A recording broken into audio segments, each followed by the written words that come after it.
I'm Bill Heran, the author of The Missing Piece, a book about our restless minds and our attempts at the attainment of inner peace.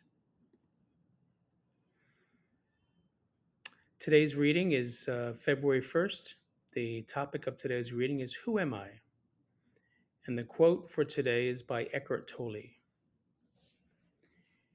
You are not in the universe, you are the universe, an intrinsic part of it.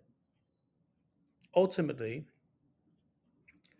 you are not a person, but a focal point where the universe is becoming conscious of itself. What an amazing miracle. Again, that's by Eckhart Tolle.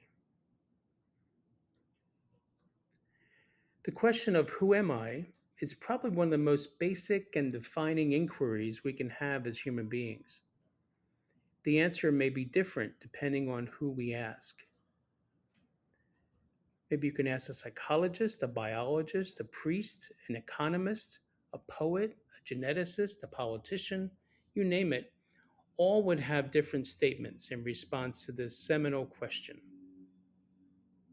Some writers have said that the answer is not as important as keeping the question alive. Too often we construct our identity from what we believe about ourselves or what others may think about us or the roles we take on in society. We all have a need for identity.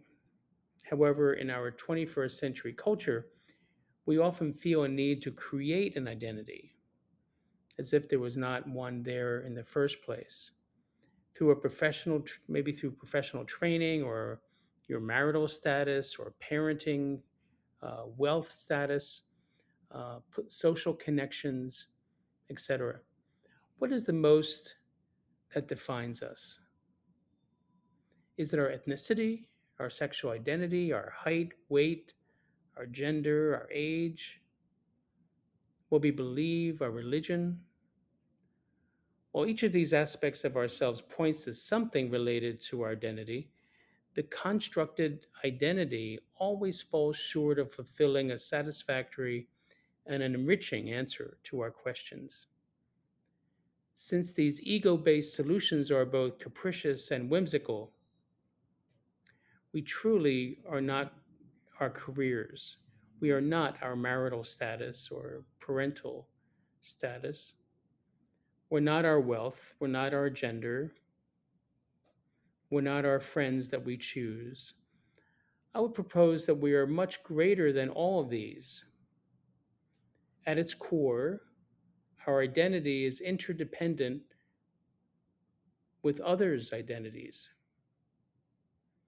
Those that have been significant in who we have become.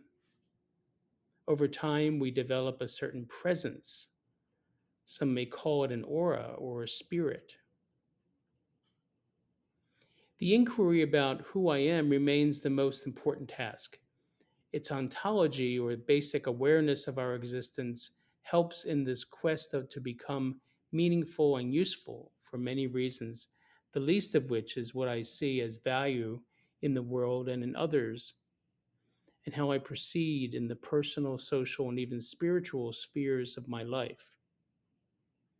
While the ego will always try to convince us that there is a reason to avoid inquiry, calling it a useless task, the soul will welcome ongoing openness about my very basic identity and what makes us unique and collectively the same in the world at the same time. So today, let's try to be curious about who I am, not as a static thing, but as a dynamic, ever changing, beautiful creation who craves inner peace. Thank you for joining me today. I look forward to you joining me in future readings of The Missing Piece. Have a great day.